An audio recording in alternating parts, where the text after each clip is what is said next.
नमो नारायण। जय गौ माता, वंदे मातरम, भारती को प्रणाम और हृदय से ओम शम शनिश्चराय नमः। फिर दर्शकों, मित्रों, साथियों, ये मायने नहीं रखता कि आज आप कहां पर है, महत्वपूर्ण है ये कि कल आप कहां रहना चाहते हैं। साथियों, लक्ष्य जितना बड़ा होगा ना, परिश्रम, संघर्ष, मेहनत उतना ही करना पड़ेगा।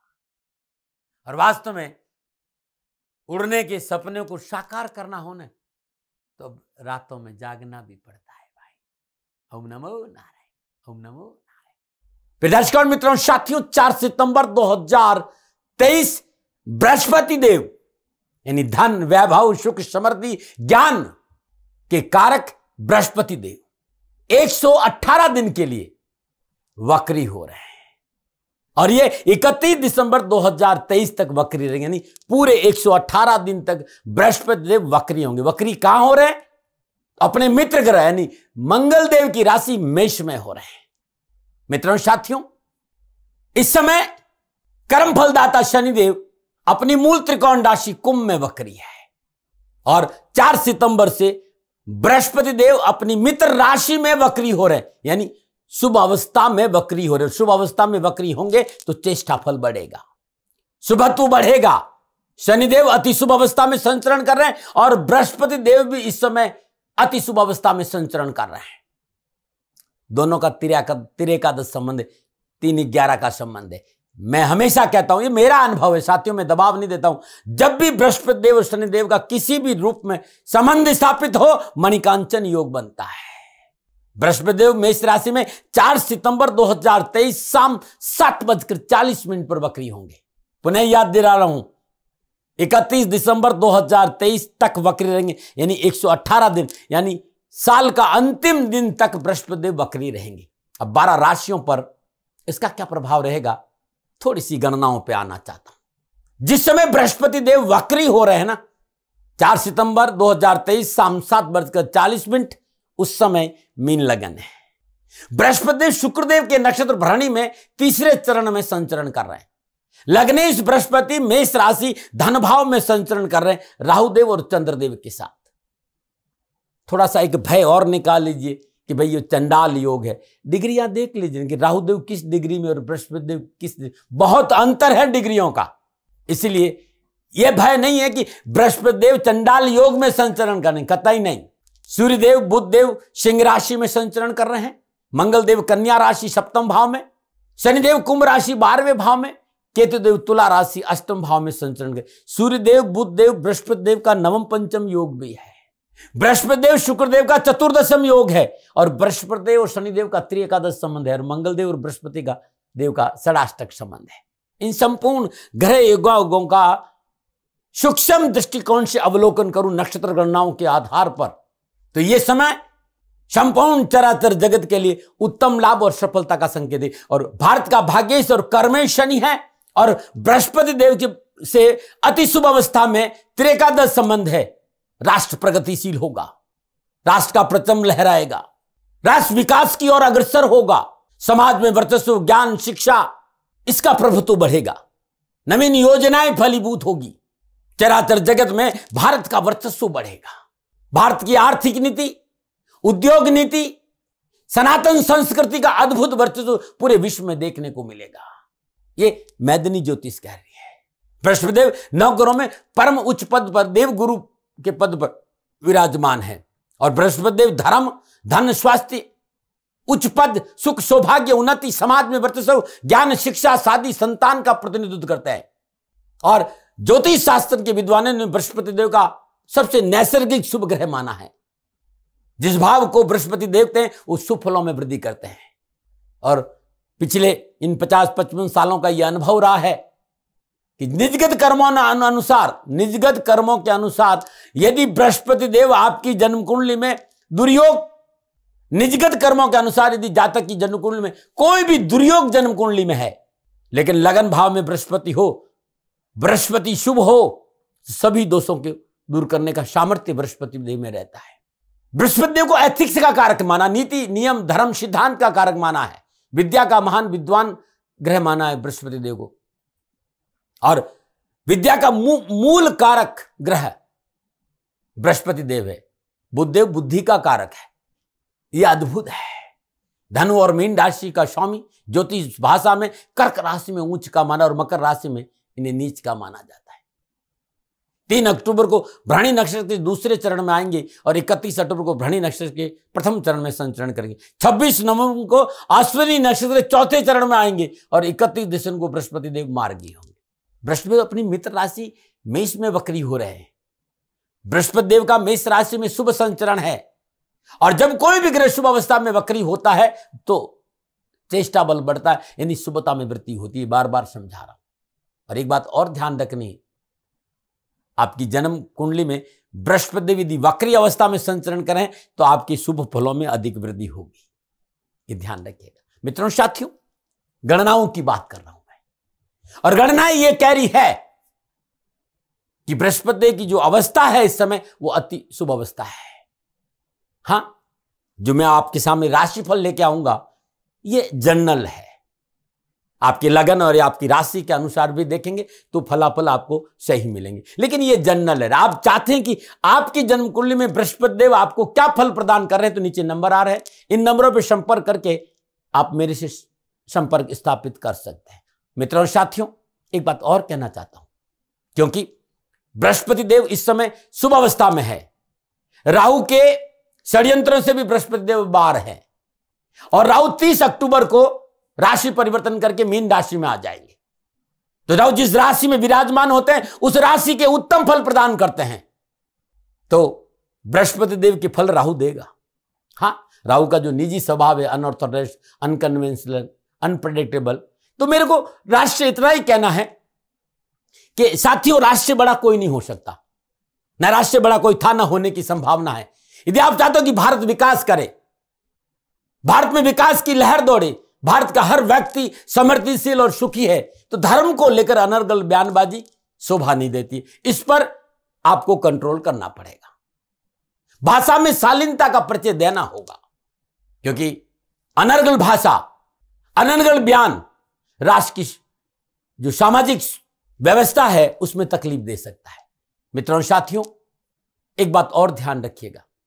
इस समय जो नक्षत्र गणनाओं का है ना, भारत को अबाध गति से आगे बढ़ने का संकेत दे रहा है। राष्ट्र के विकास में सहयोगी बने, बाधक नहीं। इस बात का ध्यान रखिएगा। अब मैं पुनः याद दिलाना चाहता हूं कि जो फलादेश है वो जनरल प्रोडक्शन है। नक्षत्र गणनाओं को पूर्णतः ध्यान में रखा है। चाहे आप लगन से देखें और चाहे आप अपनी जन्म राशि या चंद्र राशि से देखिएगा, फलादेश आपको सटीक मिलेगा। अमूमन राशिफल चंद्र राशि से देखा जाता है, लेकिन फिर भी मैं कहना चाहूंगा, मैं प्रजापिता ब्रह्मा नहीं हूं, न मैं हथेली में सरसों उगाता हूं। मैं अपना अनुभव आपके सामने शेयर कर रहा हूं। मानो न मानो, ये आपकी मर्जी। कर्म फलदाता शनिदेव का दास हूं। कर्मों में सुधार करें, कर्मों में शुद्धिता रखें और कर्मों पर विचार करें। कर्मों में सुधार करते हुए माँ बाप की सेवा, धर्मानुकूल आचरण, राष्ट्र प्रेम और ओम शम शनिश्चराय नमः इस मंत्र का जाप करेंगे तो आपका जीवन खुशियों से भरा। और कर्म फलदाता शनिदेव इस समय शुभ अवस्था में संचरण कर रहे हैं और बृहस्पति देव की शुभ अवस्था बढ़ने से शनिदेव 12 के 12 राशियों को उत्तम फल प्रदान करें। मैं ये कह सकता हूं कि बृहस्पति देव वक्री हो रहे हैं, लेकिन लाभ का जो संकेत है वो शनिदेव दे रहे हैं। तो शनिदेव करेंगे आपका कल्याण, धर्म में बढ़ेगी रुचि, भारत करेगा विकास। भारत का भाग्येश्वर और कर्मेश शनिदेव है और इस समय बड़ी शुभ अवस्था में बृहस्पति देव और शनिदेव का संबंध है। मेरा राष्ट्र प्रगतिशील है, मेरे राष्ट्र में विकास हो, इस प्रार्थना के साथ मैं आपसे निवेदन करना चाहूंगा कि उस सोच से बाहर आइए, स्वार्थ से बाहर आइए और अपने राष्ट्र हित में सोचिएगा, क्योंकि आने वाला समय इस राष्ट्र के प्रगति का अद्भुत संकेत दे रहा है। हमें सहयोगी बनना। देखो साहब, होगा तो वही जो गणनाएं देख रही है। कहानी गिरिराज जी को तो उठना था, जिन्होंने लकड़ी लगा ली, आज उनका नाम है। माधव ने संकेत दिया है कि भारत विकास की ओर अग्रसर हो रहा है और आप सब देख रहे हैं। मैं पुनः अपने हृदय से इस राष्ट्र के संपूर्ण वैज्ञानिकों, राष्ट्र के कर्णधारों और उन सभी महामानवों को प्रणाम करता हूं जिन्होंने इस राष्ट्र में प्रगति के लिए अपना योगदान दिया। चंद्रयान चंद्रमा पर उतर चुका है, अब तो नई नई सारी सूचनाएं मिलना प्रारंभ हो गई है। तो ये खुशी का संकेत, ये संकेत है। पूरा विश्व भारत के योग को स्वीकार किया है और पूरा विश्व स्वीकार कर रहा है कि जिस पोल पर चंद्रयान उतरा है, इसका मतलब भारत न कभी किसी से कम था, न किसी से कम है और न कम रहेगा। ये विश्व गुरु था, विश्व गुरु है और विश्व गुरु रहेगा। बस भारतवासियों को अपनी सोच में सकारात्मक परिवर्तन लाना है और राष्ट्र की प्रगति के साथ जुड़ना है। क्षमा करिएगा, थोड़े से शब्द ज्यादा बोल दिया, लेकिन मुझे बताना बहुत जरूरी है। अब मैं आपसे निवेदन करना चाहता हूं कि बृहस्पति देव का वक्री होना, मैं बात करूंगा राशि चक्र की 9वीं राशि यानी धनु राशि। धन राशि वालों के लिए बृहस्पति देव का मेष राशि में वक्री होना राशि फल का क्या संकेत दे रहा है दिसंबर तक। धन राशि वालों के लिए बृहस्पति देव लगन और चतुर्थ भाव के स्वामी होकर पंचम भाव मेष राशि में 118 दिन के लिए वक्री हो रहे हैं। और धनु राशि की राशि अधिपति स्वयं बृहस्पति देव और धनु राशि बृहस्पति देव की मूल त्रिकोण राशि है। लगन का स्वामी पंचम भाव यानी त्रिकोण में संचरण कर, और त्रिकोण सबसे शुभ माना जाता है। लग्नेश की यह सबसे सुंदर शुभ अवस्था है, या तो वो लगन में बैठे या फिर त्रिकोण में बैठे। तो यदि मैं कामकाज की बात करूं, कारोबार की बात करूं, नौकरी की बात करूं, तो उत्तम अवसर मिलेंगे। निजी सुख में वृद्धि होगी, भूमि भवन वाहन की प्राप्ति की प्रबल योग, संतान सुख बढ़ेगा, सीखने का जज्बा बढ़ेगा, रिश्तों में प्रगाढ़ता आएगी, निजी रिश्ते सुदृढ़ होंगे, पारिवारिक वातावरण खुशियों से भरा रहेगा। पंचम भाव में विराजमान बृहस्पति की पंचम पूर्णदशी भाग्य स्थान पे यानी नवम भाव सिंह राशि पे भाग्य आपकी पक्ष में करवट ले रहा है। देश विदेश से कारोबारी संबंध बनेंगे, और जो भाई बहन विदेशों में रह के काम करें, उनके नौकरी में, उनके कामकाज में जो अनावश्यक विघ्न और बाधाएं हैं, उनमें कमी आएगी। नवीन योजनाओं पर काम करने का अवसर मिलेगा और नए कारोबारी संबंध बने। चतुर्थ भाव का स्वामी त्रिकोण में, यह अपने आप में एक अद्भुत राजयोग है। अनावश्यक परेशानियां, कष्ट, उठापटक से छुटकारा मिलेगा और धन प्राप्ति के अवसर बने। ये समय पूर्णता शानदार परिणाम का संकेत दे रहा है। संतान पक्ष को लेकर अनुकूल परिणाम होंगे। घर में नए मेहमान के आगमन का संकेत है। पंचम भाव में विराजमान बृहस्पति देव की सप्तम दशी तुला राशि लाभ भाव यानी 11वें भाव पर है। मनो इच्छाओं की पूर्ति, क्योंकि डिजायर का भाव 11, आपकी इच्छाओं की पूर्ति, और आपकी इच्छाओं की पूर्ति में परिवार का पूर्ण सहयोग रहेगा, चाहे वो कामकाज हो, चाहे कारोबार, चाहे नौकरी। आर्थिक स्रोतों में वृद्धि होगी, कामकाज कारोबार में तरक्की का अच्छा योग और मनोबल उत्तम रहेगा। सकारात्मक सोच के साथ कार्य में सफलता के उत्तम अवसर है। नवम दशी धनुराशि लगन भाव पे, आत्मबल मजबूत होगा, मनोभिलाषाओं की पूर्ति होगी, परिवार का साथ मिलेगा, नए नए प्रोजेक्ट पर काम करने का मौका मिलेगा, अपने आप को स्वस्थ और प्रसन्नचित महसूस करेंगे। कैरियर, कारोबार, रोजगार, नौकरी, आर्थिक पक्ष, इन सारी चीजों में सफलता के उत्तम योग है। परंतु नक्षत्र गणना इस बात का भी संकेत दे रही कि रिश्तों को लेकर संवेदनशीलता बरतनी होगी। स्थान हानि करो जीवा। पंचम भाव शिक्षा का भाव है, रिलेशन का भाव है। ऐसी अवस्था में निजी रिश्तों को लेकर विशेष सावधानी का संकेत है। रिश्तों में पवित्रता और परिशुद्धता चाहिए। रिश्तों को दिमाग से नहीं, दिल से निभाना है। बृहस्पति देव वक्री अवस्था में संचय, चेष्टा बल बढ़ेगा। नए जीवन में नए मित्रों का आगमन है, सुहावने सपने दिखेंगे, लेकिन स्वार्थ और कपट की वजह से जरूर कष्टपूर्ण परिस्थितियों का सामना करना पड़ सकता है। चाहते हैं कि वास्तव में 4 महीने आपके लिए उत्तम बीते, तो स्वार्थ की डगर से बाहर आइए और अपनों के साथ कपट नहीं करना। रिश्तों में दगा मुसीबत में डालता है साथियों, इस बात ध्यान रखना। ये था मोटा मोटा धन राशि वालों के लिए बृहस्पति देव के वक्री होने का संकेत। चलिए अब विस्तार से बात करते हैं कि कामकाज, कारोबार, नौकरी, समाज और शिक्षा और स्वास्थ्य के हिसाब से ये 4 महीने वक्री बृहस्पति देव का क्या संकेत मिल रहा है धन राशि को। व्यवसाय, नौकरी, आर्थिक दृष्टि में पंचम भाव में विराजमान वक्री बृहस्पति पंचम पूर्णदशी भाग्य स्थान नवम स्थान सिंह राशि पर है। अपने आप में एक अद्भुत राजयोग है। सप्तम दशी तुला राशि लाभ भाव यानी 11वें भाव में, और नवम दशी लगन भाव पर। तो व्यवसाय, नौकरी, आर्थिक दृष्टि धन राशि वालों के लिए बृहस्पति देव का पंचम भाव में मेष राशि में वक्री होना उत्तम संकेत है, क्योंकि भाग्य स्थान, लाभ स्थान और लगन भाव को देख रहे हैं बृहस्पति अमृत दृष्टि में। नक्षत्र गणना इस बात का संकेत, आप धैर्य और स्वयं से सावधानी पूर्ण निर्णय लेते हैं तो व्यवसाय में आगे बढ़ेंगे। व्यवसाय में पूर्ण लाभ होगा और सफलता हासिल होगी। जमीन जायदाद में किया गया पूंजी निवेश भविष्य में प्रबल लाभ का संकेत दे रहा है। बैंक बैलेंस बढ़ेगा, धन की बचत होगी, आर्थिक धनकोष में पूर्ण वृद्धि, ऐसा ज्योतिषीय संकेत है। शनिदेव की तीसरी दृष्टि बृहस्पति देव है, त्रिकादश संबंध है। यह दृष्टि मणिकांचन योग बना रही। पुरुषार्थ में वृद्धि होगा, चैलेंजिंग के साथ में फुल ऑफ अपॉर्चुनिटी है। यदि आप वायदा बाजार में है, कंस्ट्रक्शन में है, प्रॉपर्टी सेल परचेज में है, तो अच्छा संकेत है लाभ। अपने अनुभव का लाभ उठाएं। नौकरी के क्षेत्र में मनोभिलाषों की पूर्ति के साथ कार्य क्षेत्र में आपका दबदबा बना रहेगा। नौकरी में नई जिम्मेदारी से लाभदायक उन्नति के अवसर प्राप्त होंगे। आपको मनानुकूल स्थान और प्रमोशन का संकेत नजर आ रहा है। नक्षत्र गणनाएं लाभदायक जॉब परिवर्तन का संकेत भी दे रही है। इस समय आप कार्यस्थल पर मन लगाकर कार्य करेंगे, रुके हुए सारे कार्य सहजता से पूरे होंगे। इस वजह से आपका आत्मविश्वास और मनोबल बढ़ेगा। धनराशि वालों के लिए कैरियर, कारोबार, नौकरी में आर्थिक दृष्टिकोण से नक्षत्र गणना पूर्णता लाभ और उन्नति का संकेत दे रही। पिछली कारोबारी परेशानी से मुक्ति मिलेगी। धन संबंधी समस्या का हल प्राप्त होगा। कारोबार में आर्थिक धनकोष में वृद्धि होगी। व्यवसाय में मन अनुकूल लाभदायक संबंध बनेंगे। व्यवसाय विस्तार का मौका मिलेगा। धन प्राप्ति का अच्छा अवसर है। देश विदेश से कारोबारी संबंध बनेंगे। विशेष रूप से लोहा, रोडी, बजरी, ईंट, कंस्ट्रक्शन के क्षेत्र में, ज्वेलरी के क्षेत्र, डेयरी, होटल, जमीन जायदाद खरीदने बेचने में, हर क्षेत्र में आपको उत्तम अवसर और लाभ मिलेगा। और लाभदायक सफलताओं से भरी हुई कारोबारी यात्राओं का योग भी है। सामाजिक और पारिवारिक दृष्टिकोण से धनराशि वालों मेष राशि में बकरी बृहस्पति देव खुशियों का संकेत दे रहे। सामाजिक और पारिवारिक में मजबूती आएगी। समाज और परिवार में आपका वर्चस्व बढ़ेगा। सामाजिक संस्थाओं में आपका मान सम्मान बढ़ेगा। राजनीतिक, सामाजिक, पब्लिक सेक्टर में जुड़े लोगों के लिए ये पूर्ण सफलता का संकेत है। लेकिन संतान पक्ष को अपने साथ रखना होगा। कोई भी कार्य संतान के साथ रजाबंदी करें, बैठकर विचार विमर्श करें, तब करेंगे तो और अधिक सफलता मिलेगी। और आप संतान है तो पिता पक्ष से बैठ के निर्णय जरूर करना। खान पान पे ध्यान रखना, खान पान में कोई लापरवाही, और मॉर्निंग वॉक जरूर करना। पारिवारिक वातावरण आपके लिए अनुकूल है। पारिवारिक सदस्यों का आपस में समन्वय अच्छा है। घर परिवार में खुशी और सुख शांति का वातावरण है। छोटे भाई बहनों का पूर्ण सहयोग है, परंतु स्वयं को उनकी भावनाओं की कदर करें। छोटे भाई बहनों की भावना की कदर आपको करनी। हल्के पल के वाद विवाद की संभावना, इसको इग्नोर करिएगा। जीवन साथी के संबंध में सकारात्मक विचारों के कारण घर परिवार में कार्य में सफलता मिलेगी और जीवन साथी का पूर्ण सहयोग मिलेगा। आमोद और प्रमोद में समय व्यतीत होगा। निजी संबंधों में प्यार बढ़ेगा। संतान पक्ष अनुकूल रहेगा। संतान की सफलता के प्रयास सार्थक सिद्ध होंगे। हाँ, संतान पक्ष अगर खर्चा बढ़ सकता है, परंतु ये अच्छा वाला खर्चा है। कैरियर और एजुकेशन के क्षेत्र में युवा और विद्यार्थियों को बृहस्पति देव का और शनिदेव का वक्री अवस्था में संकेत यह मिल रहा है कि पुरुषार्थ बढ़ेगा, मेहनत बढ़ेगी।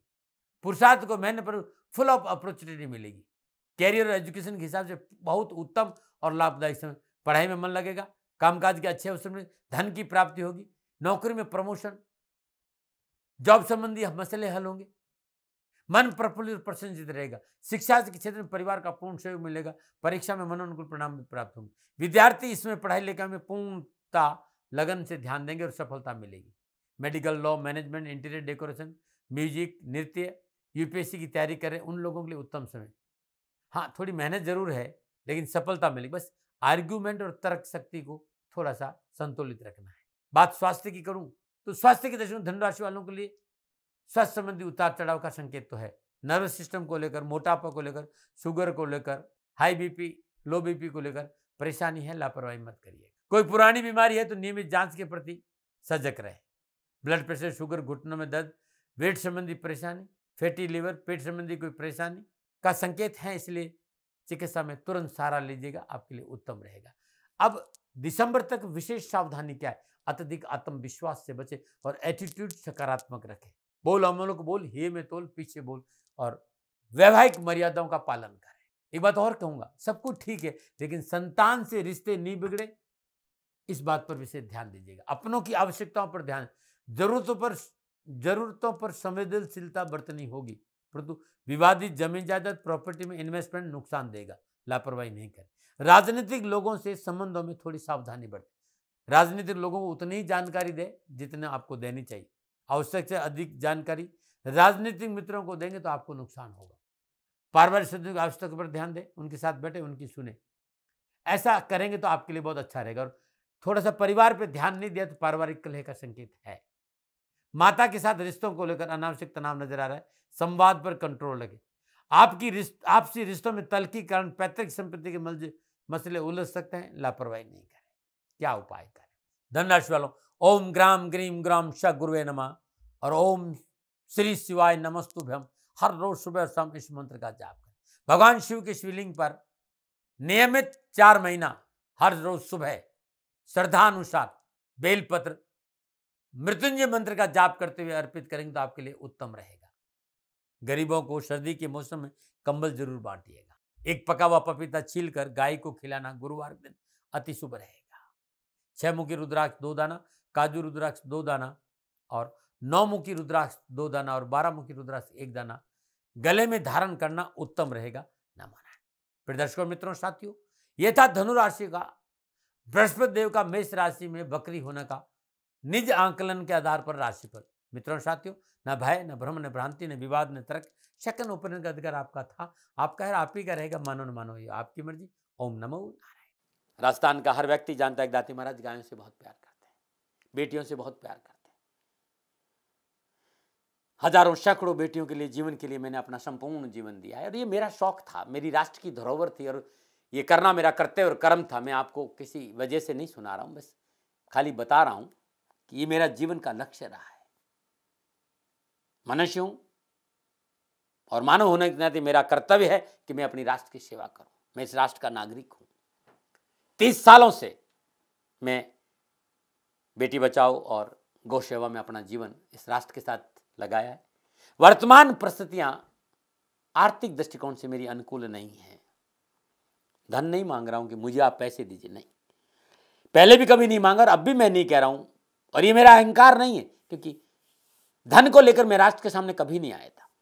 हमेशा मैंने एक आख साहब सेवा करी, आप, मैं भी सेवा करता हूं, आप भी सेवा करें। धन नहीं चाहिए, लेकिन वर्तमान में जो आर्थिक परिस्थिति है वो मेरे को ये कहने के लिए मजबूर कर रही है कि सन्निधान गौशाला की गायें दुखी नहीं रहे, इसके लिए मुझे आपका सहयोग चाहिए और सहयोग के लिए मैं स्वयं आपके साथ खड़ा हूं, आपकी समस्याओं के समाधान के लिए।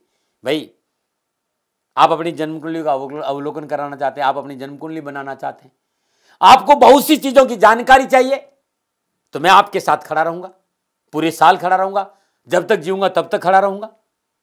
नंबर आ रहा है, इन नंबरों पर संपर्क करिए, आप मेरे से बात करिए, लेकिन इसकी एवज में गायों के लिए चारे की व्यवस्था कर लीजिए।